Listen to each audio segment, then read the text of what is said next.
Hi, this is Diana Price, the Queen of Scream, and we are having a special show tonight. We are chatting with Tate Steinsiek from the show Face Off on Sci-Fi.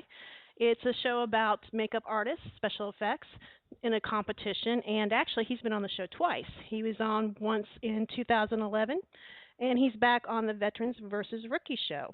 So thanks for stopping by tonight, Tate. How are things going? Oh, everything is going fantastic. Staying super busy and definitely enjoying the spoils of the show. It's been a great time.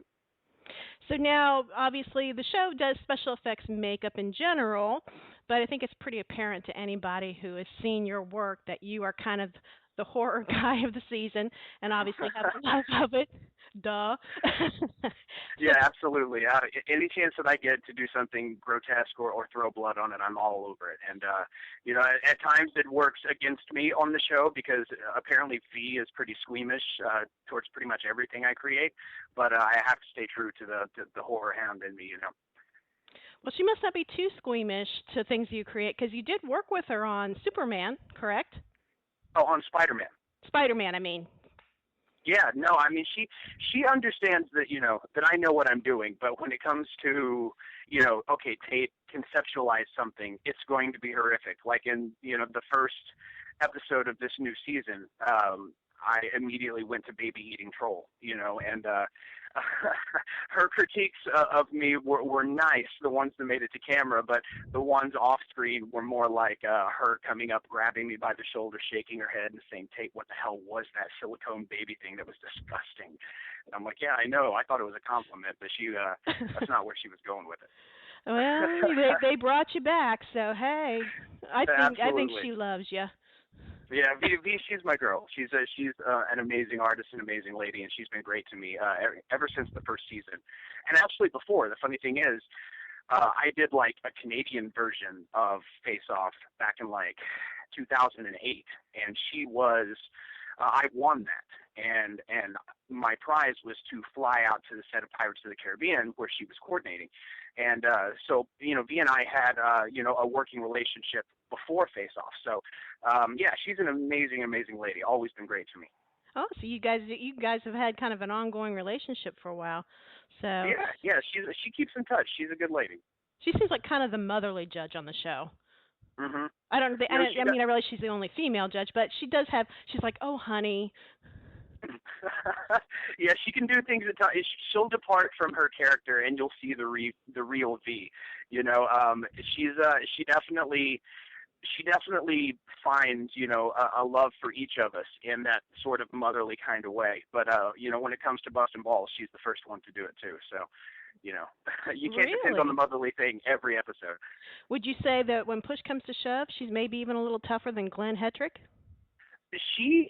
Glenn is expectedly tough.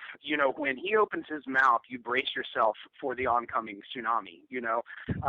B, she's a mixed bag. So you might think she's about to say, "Oh, honey, you did so good this episode," and she'll be like, "Honey, I don't know what the hell you were thinking." So it's a little bit harsher criticism coming from her because you don't know which angle she's going to come at you. Yeah. So now, coming back for the second season, how do you feel your work is being, do you feel like you're being appreciated? Because I know that so far this season, it seems like maybe you're being a little overlooked. Some fans think that. I mean, do you think that's part of the drama of the show, or is it just that the competition is that darn tough this time around? Well, unfortunately, it's all subjective. And if there was more of a horror person on the panel, maybe if we had like a Tom Savini or a Greg Nicotero, I feel like I would be in a good place every week, but we don't have that. Glenn, he has a horror background, but he does things for like Lady Gaga now, and V obviously is more of the fantasy oriented person, and Neville, he's an amazing creature designer, but he comes more from that graphic design angle. So me being the horror kid that I am, and I have to do that. That's I can't take an opportunity to create something and do something that doesn't satisfy me artistically. So it's difficult. I think that a lot of times staying true to my artistry, it works against me because I have to do something creepy. That's just the nature of what I am. I do agree. There were, the first couple of episodes, I walked out on that stage, confident that I was going into top looks, just from not only from an aesthetic point of view, but just actual execution. I would get a ridiculous amount of work done. It would all be well sculpted, well applied, head to toe character, what I felt was camera ready, and it just wasn't what they were looking for. One of the things that has really changed since the first season, as the show has evolved itself, is it's less of a makeup competition now, the fundamentals of makeup, and it's more of an overall building of a character and satisfying the judges' parameters on that particular challenge. They'll look at a film quality makeup and say, that's not what we asked you to do, and they'll knock a million points off of it just for that. So you can't depend on your technical prowess anymore. It's about creativity as much as it's about anything else, and following the judges' guidelines. Yeah. And I know you can't give away any spoilers, but are things going to maybe start looking up a little bit for you on the show, since you've been you've had a couple of wins or been on the teams that have won, but are things going to start going a little bit better for you, just to let the fans know? Well, I can say this. The things that I have upcoming trump everything that I've done so far. I fall back into sort of the stride of things. It's a really hard beast because, they take, 20 some odd hours of footage, and then they edit it down into an hour-long show. Not to mention 20 hours of footage from, 8 different cameras. I mean, it's a ridiculous amount of work that's actually going in the shop. So, the audience doesn't always see how hard it is, and a lot of the things that we have to deal with. These are things that, if I were to get a script from someone, using, for example, let's say, the pumpkin character that Miranda and I won, I would bid that out in, minimum a month's worth of time, just for concept design and getting things flawless and perfect sculpts. And these are things that we have to achieve in, 13 hours. Yeah, and then we get 4 hours to put them on the model, and then put them in front of the judges. So it's a ridiculous cut in the amount of time that we're used to as professionals working. But it's just one of those things that you sign up for. You have to put that behind you. And, sometimes it takes a minute to get into the stride of things. But, I can't give any spoilers, but I can say to my fans that I have some ridiculous stuff upcoming, and I think people are going to be really happy. Oh, good. That will be awesome to see. Definitely looking forward to that. One of the things, they brought back people from different seasons. I really wish they brought back Eric Fox, because I would have loved to seen a collaboration with you two guys, because you're both such hardcore horror guys and have such big, magnificent visions of things. That would have been really amazing. Eric Fox is probably my favorite contestant ever, too. He just has a mind that I can relate to, and he has a fearlessness about his artistry that I can also relate to. If he had been back, him and I, it might have just been too ridiculous for the show to even deal with. But unfortunately for him, he was on the last season, and Eric Zapata, he won his way back onto the show. So they couldn't, in all fairness to what Eric Zapata won in the Face Off web series. Right. They couldn't bring Eric back as well. But I know there has been a huge outcry, like, where the hell is Eric Fox? And I agree. It would have been amazing to have that kid on the show. Yeah. They would have, the TV set would have blown up if you guys had collaborated, so it's probably just as well. Yeah, we would have been building, a 20-foot tall dinosaur on episode 1. So we probably would have ran through the entire stock of materials in the shop, in the first week. It wouldn't have been good. It's like, show's over, you guys win. So exactly, we're done. Well, now Face Off isn't the only thing you've done, and even special effects makeup isn't the only thing you've done. You've done some directing in the past, some shorts, and I was looking on the internet and saw a couple of shorts you directed. One called The Winter's Coat, which you actually acted in as well. You do a little bit of everything, and wrote it.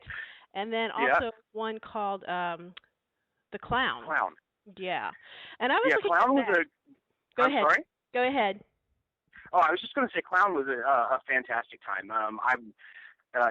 It was that film came about. I won a screenwriting contest produced by Boost Mobile, and my prize was I was awarded a budget to create a short film, and there were I think 3 other people that were awarded the same budget, and then we competed via audience vote at the 2008 Screamfest Awards in Hollywood, and mine won, which, I got my own golden Screamfest skull, which is amazing. It's one of my prized possessions, won 10 grand, and it was really cool. I had a lot of, living in New York, you have a lot of things at your access. Like at the time, my roommate was Peter Green from Pulp Fiction, who played the lead in my film. So I had some things that I could utilize to make my film a little more spectacular. And Norman Reedus is one of my best friends, who plays Daryl Dixon on The Walking Dead. He also was in Clown. In Disguise, he played the ringleader. He only wanted to do it. What's that? I was going to ask about that, because I was going to say I was looking through the credits to see who played the clown in the first part of it, because he did such a great job. And I'm looking through the credits. I'm like, whoa. Does that say Norman Reedus? Well, I think what it was right after Tropic Thunder came out. And he was like absolutely infatuated with Robert Downey Jr.'s role. So he's like, dude, the only way I'm going to do this is if you turn me into a black man, and I'll be like a Creole or something. And I'm like, dude, that sounds perfect. So, he went full on into the role. It was great. I wish we could have, we had some ridiculous like time constraints as far as shooting. There was so much more I wanted to get out of him. But, we were kind of illegally shooting in the state park, and we kind of got ran out by the authorities that be. So we lost a lot of shots. But, thankfully I was able to cut it all together. Yeah, so that was a really good, creepy short film. It was really short, but the performances and everything was really great. I really love that. But, you've done those shorts, and like I said, I was going to ask you about the Norman Reedus thing, and now I know also about, the Peter Green connection, because you've worked with him, it looks like, on a couple of things.